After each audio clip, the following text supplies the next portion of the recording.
Hillary Clinton has ramped her public presence and her fundraising appeals in recent weeks, leading to speculation she's plotting her 2020 comeback and preparing for a rematch with Donald Trump.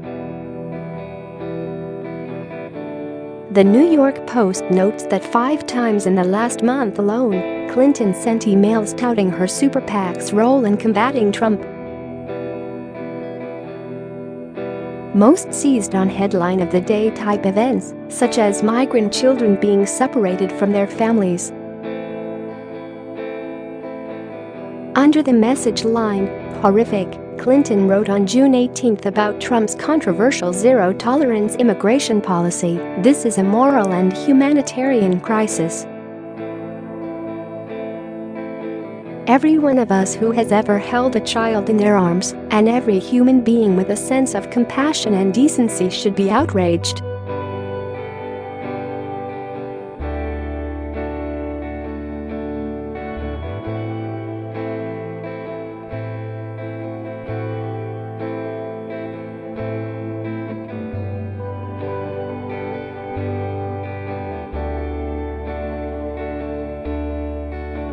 dailymail.co.uk iNewPicks 2018-78-17-4E0A6 E1,700,578,0 Image at 27,531,067,780,372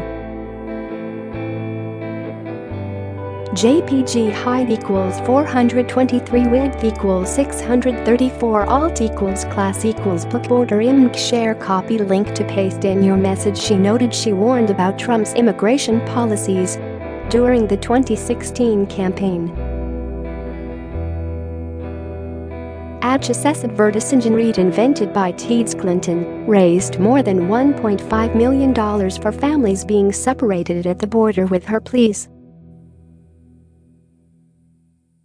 The money went to several groups including the American Civil Liberties Union, the Asylum Seeker Advocacy Project, the Florence Immigrant and Refugee Rights Project. Half of the donations came from Twitter, with email, Instagram, and Facebook following behind, Marie Claire reported. And the day after Supreme Court Justice Anthony Kennedy announced his retirement, Clinton introduced a new resistance partner, Demand Justice. The group promises to protect reproductive rights, voting rights and access to health care by keeping Senate Democrats united in opposing any conservative Trump nominee for the High Court. And Demand Justice's executive director is Brian Fallon, who served as Clinton's campaign press secretary. Clinton's next scheduled public appearance is at the 3rd annual Ozzy Fest that takes place July 21 and 22 in Central Park. She will be interviewed by Laureen Powell Jobs, president and founder of the Emerson Collective, a non-profit organization that advocates for progressive causes. The Democratic Party has been locked in an ideological fight since the 2016 election, with no clear leader emerging to lead the party through the next few years. Liberals were furious the party establishment worked against Bernie Sanders to ensure Clinton the presidential nomination. And leftist candidates, such as self-proclaimed socialist Alexandria Ocasio-Cortez's stunning upset victory in the New York primary over Rep. Joe Crowley, have emerged this year as a result. Share this article. Share 219 shares. Multiple Democrats have stoked the 2020 speculation fires with talk of challenging Trump in 2 years. And former President Barack Obama is playing Democratic power broker as he's holding secret meetings with at least 9 potential challengers to the sitting president.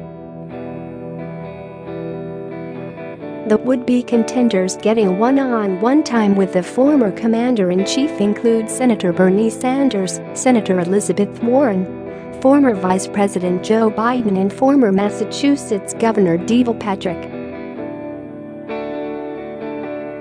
Obama is also meeting with some lesser-tier contenders, such as Mitch Landrieu, the former New Orleans mayor, Jason Kander, the failed 2016 Missouri Senate candidate, Pete Buttigieg, the mayor of South Bend, Indiana, and Eric Garcetti, the mayor of Los Angeles, who hasn't been to the Washington office but got a private meeting when Obama was in Los Angeles in May. Then there are those rumored to want to run in 2020 who haven't been through Obama's door: New York Senator Kirsten Gillibrand, Nevada Senator Kamala Harris, and former Virginia Governor Terry McAuliffe. New Jersey Senator Cory Booker stopped by last year but hasn't been back since. Clinton has been more outspoken about Trump's policies than Obama, who appears to be playing a backroom power broker type role in the party. The former Secretary of State slammed Trump's immigration policy at an awards lunch for the Women's Forum of New York last month. "This is a moral and humanitarian crisis," Clinton said. "Every one of us who's ever been a parent or a grandparent, an aunt, a big sister, any one of us who's ever held a child in our arms, every human being with a sense of compassion and decency, should be outraged." The New York Post's Michael Goodwin offers these reasons Clinton, who would be 73 at the time of 2020 election, may run. There's no clear front-runner for the Democratic nomination 18 months into Trump's presidency, and Clinton remains the closest thing to an incumbent. She's also got numerous advantages to give her a head start, including name recognition and campaign experience. Second, a crowded, diverse field diminishes the chances of anyone defeating her.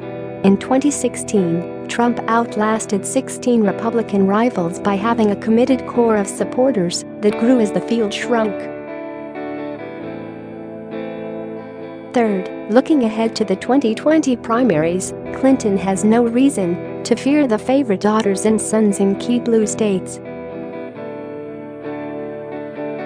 She would almost certainly beat Harris in California, Booker in New Jersey, and Governor Andrew Cuomo in New York.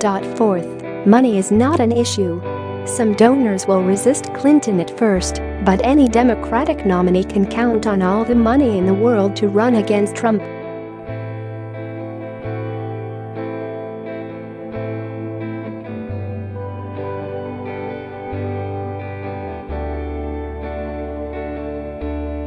dailymail.co.uk iNewPix 2018-78-17-4E0A6E0300005780 image at 28,1,531,067,790,200.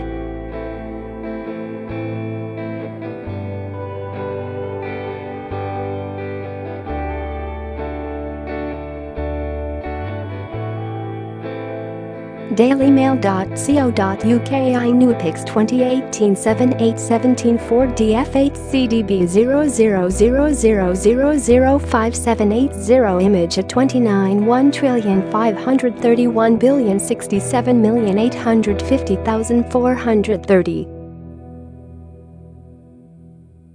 JPG height equals 395, width equals 634, alt equals class equals book border img share copy link to paste in your message. Goodwin notes Clinton may not run because of her health, or if a younger rival emerges to the top of pack and becomes the party's next Obama. In a speech to Oxford University in late June, Clinton bemoaned the American electoral college system that saw her win the popular vote in 2016 but lose the presidency. Populists can stay in power by mobilizing a fervent base. Now, there are many other lessons like this, she said, adding that she had my personal experience with winning 3 million more votes but still losing.